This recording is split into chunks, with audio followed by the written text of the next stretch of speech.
Pain, indescribable pain. It lanced through him like barbed, white-hot spikes. Everything hurt. He was on fire and being chilled to the bone at the same time. He felt as though his brain was too big for his skull. It was pushing, pushing, until all of his senses shut down. But he was denied the sweet peace of unconsciousness. Instead, the machine pumped him full of stims and a cocktail of other drugs to keep him awake and fully aware of the constant torments. He counted off the seconds in between the torture cycles. 1, 2, 3, 4, 5. It was early this time. Fresh spikes of pain flooded his body, never ending, until he broke. But they would never break him. Never. He refused to be turned into a mindless automaton, brainwashed by torture, to march in an army along with his brothers and sisters. Dan sat in his observation booth overlooking the thousands of machines, lined up in neat rows and stacked on one another. They called this room the breaking room. Dan just called it a crime against humanity. And he wasn't the only one. The other members of the elite guard thought the breaking method to be utterly disgusting. But it worked. A break rate of 100%. Every human that went into that room came out an obedient drone. Whoever approved this method was a sadistic bastard, and deserved to burn in hell. But it worked. Yeah, keep telling yourself that, he thought. Even in the heavily soundproofed glass steel, he could hear their screams. Chapter 2. More pain. There was no room for more than primitive thought and instinctual urges in his tormented brain. Or so they thought. This one was special, a glitch in the system, if you will. This one was reserving a part of his brain for other thoughts other than pain, thoughts of escape. This one, Desh, he calls himself. He had no true name before he gave himself one. He had an ID number, A3745B-2. That was the only individualization they were given when they were harvested. Other than that, every clone was identical. The minute they were harvested, a chip was implanted in their brain. This chip would provide the clone with an immediate awareness of its surroundings, provide it with all the knowledge it needed. This knowledge included basic education, mastery of the martial arts, proficiency with every weapon known to man, and the knowledge to operate any vehicle. All of this was learned the minute the chip was implanted. The chip also included an insanity inhibitor to prevent mental breakdowns during the breaking process. After the implantation process, it was off to the nursery. The clones spent 3 years in the nursery, being deprived of everything but food, water, and exercise. As soon as they were deemed strong enough, the clones were hooked up to the machines. That was all he remembered. He remembered being led up to a machine that looked like a virtual reality chair, with a helmet bristling with needles hanging above it. He remembered being strapped to the chair with tight bonds and the helmet being lowered onto his head. The last thing he recalled were the needles retracting into the helmet and digging and drilling through his skull and stimulating the different pain centers of his brain. Then came the never-ending pain. And here I am now, he thought. He had counted every minute, every hour, every day, every month, and every year of his torment. 14 years, 2 months, 3 weeks, 7 days, 9 hours, 26 minutes, and 19 seconds. Never-ending pain. Chapter 3. Somewhere among the masses of children hooked up to the machines, one stopped screaming. Her machine noted this and sent a message to one of the guards on duty. The guard crossed the room wearing earplugs to stop the screams from reaching his ears. He strode to the girl who had stopped screaming. She sat serenely in her chair. The guard checked the health monitors next to the machine. Her brain was still registering pain, but she had washed it from her consciousness. This one was ready. It meant she was completely in control of her senses. She would feel nothing from now on, physically, mentally, and emotionally. She had become a drone. She would follow orders to the letter, unthinkingly, without emotion or remorse. She would feel nothing. Her face would remain expressionless for as long as she lived. The guard pressed the release button on the console. The needles retracted from her skull while injecting the holes with liquid titanium, which hardened on contact. As the guard lifted the helmet off of the girl's head, he glimpsed her face and inhaled sharply. If not for her ears, nose, and eyes, he could have sworn he was looking at a bleached skull. Her face was so gaunt and sunken, the guard could see the outlines of every bone in her face. She slowly turned her eyes up to meet his, and he was horrified to see that they still held the strong glimmer of someone in clear and total agony. He took a step back before he realized what he was doing. The girl slowly turned her head down to look at the straps binding her to the chair. She tugged at them with atrophied arms. She again met the eyes of the guard. Right, the guard stammered. He slowly approached and undid the bonds binding the girl to the chair. She started to rise, but her legs gave out and she slumped to the floor. The guard watched as she struggled to rise again, only to fail. This continued for another 5 minutes until the girl looked up and sighed, defeated. "A little help?" she said softly. The guard realized that, as he picked her up, that her voice had no expression, no lilt, no nothing, just flat and emotionless. The guard shivered as he felt her cold, naked flesh against his as he carried her. The guard stopped. He listened, took out his earplugs. He heard nothing, no screams, except for one, coming from high up. They had all stopped screaming except one. Guards immediately flooded the room. They started the same procedure with the others that the first guard did with the girl. Every clone but one was ushered from their chairs and carried to the physical therapy building to strengthen the limbs that they hadn't used in 14 years. One voice continued screaming, screaming, screaming. Chapter 4. He knew. Somehow he knew that he was the only one left. They would never break him. He knew that, too. Many times he almost convinced himself that he would be trapped in this hell forever. He knew that if he could stop screaming for at least 20 minutes, he could make good his escape, except for one thing. After 14 years of not moving, his limbs had become extremely atrophied. A new plan started forming in his mind. He'd have to act.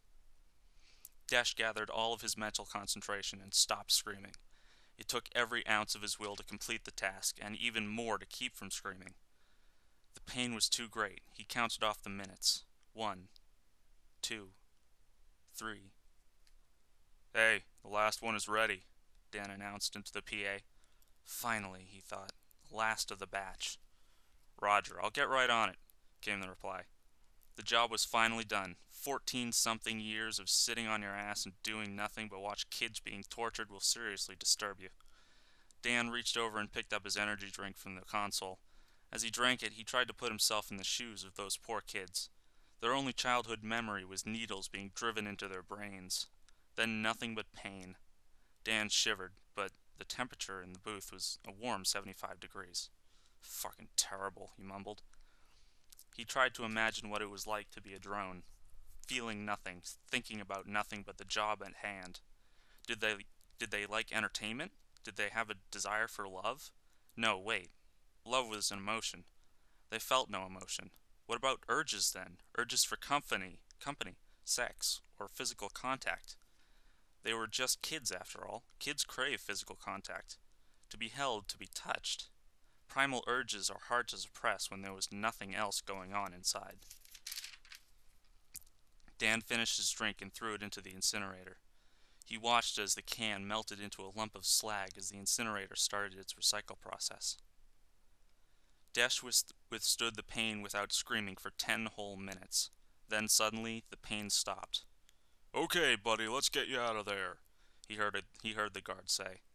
A disturbing sucking sensation, and then what felt like mercury being poured into his skull as the needles retracted and injected titanium to fill the holes. Now comes the acting, thought Desh. The helmet lifted, and Desh got his first look at the world he lived in since age 3. It was a huge, cavernous expanse that could have easily fit one of the Great Pyramids. Even though it was dim, Desh fought the urge to squint. Keeping his face expressionless was difficult, and it was just his luck that he got the guard that tried to make conversation and be friendly. "You're the last one, you know," the guard said as he undid the straps and lifted Desh out of his chair. The guard was a big, beefy man, with a squashed face and many scars. His nose was crooked and looked like it had been broken in several places. "Upsy-daisy." The guard lifted Desh out of the chair and started carrying him towards the door. We've got to get you off to physical therapy to build up those muscles of yours." Damn, he was talkative. As they reached the door, it gave a labored hiss as it parted to admit them. The hallway beyond them was dingy and unclean, as though no one had used it in years. Hallway after hallway, each one more run down than the last, until they came to a door that stood out among the grimy walls. It hissed open, and in it was a pure white room full of machines used for exercising limbs. Every machine was occupied, except for one. "Welcome to your new temporary home, kid," the guard said. You're gonna spend about 2 years here." The guard brought him over to the unoccupied machine and attached his arms and legs to the actuators that would exercise his limbs and strengthen them. Next, the guard hooked up an IV to Desh's arm and said, "Good luck, and goodbye, kid." Chapter 5. The next few years passed with more interest than he expected. While his limbs were being strengthened, he was exposed to the instructional vids that caught him up on the world and his own self. These vids were delivered via a beam aimed directly into his eye. He was immersed in knowledge no matter where he looked. Desh learned about his own genetic alterations. He did not require sleep. His muscles, when fully strengthened and toned, could lift a little over 2,000 pounds. His bone structure had been altered so that his bones were ultra-dense and almost impossible to break. Among other enhancements, such as ocular implants for night vision and magnification, allowed him to be able to see in the dark, magnify his vision, be able to hear a pin drop in a city at rush hour, almost instantaneous reaction time, increased adrenaline output, total recall, and what the vid called blood rage.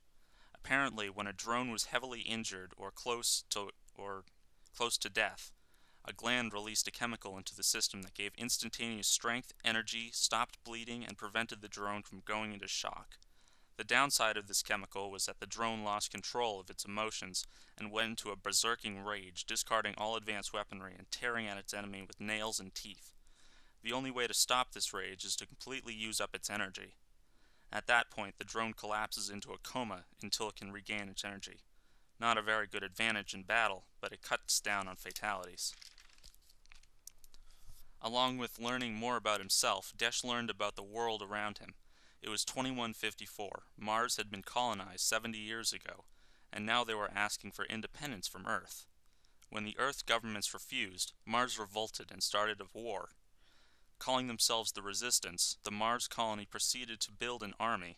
By then, the colony was no longer a colony.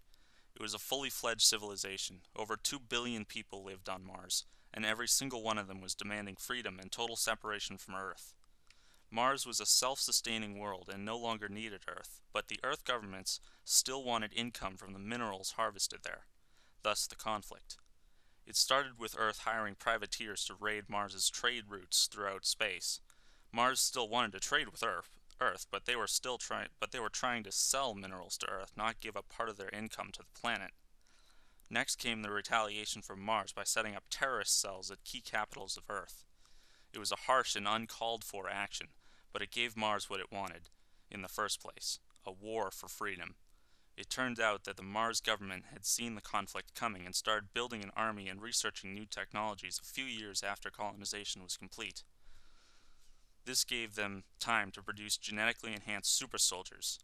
R&D developed a serum and a series of treatments that physically enhanced normal soldiers. The system was not perfect, and through many trial and errors, over a course of 30 years, Mars produced soldiers that were in every way superior to normal humans. Earth countered this new development by producing the drones, teenage super soldiers that feel no pain, no fear, no nothing. These drones proved so effective in battle, both planets admitted that they were the perfect killing machines. They were the perfect answer to the super soldiers of Mars, and at almost half the cost, drones could be produced by the tens of thousands every 5 years. The super soldiers, or Reapers, had to be specially screened. Their genetic code had to coincide with the serum specifications, or else the soldiers would go insane or simply die. The result was fewer qualified candidates for the procedure, but with over 2 billion candidates, over 1 million qualified and met specifications. The rest of the vids consisted mostly of battle tactics, maneuvers, and formations. Then came the history of war, and then a history of the great nation of America. But never once was there a mention of social skills, interaction, or social etiquette. Of course, there was no need. Drones were made for one thing, fighting, and that's all they were good for, Desh thought. Next time on Storytime, we'll continue with Chapter 6. Goodbye, folks.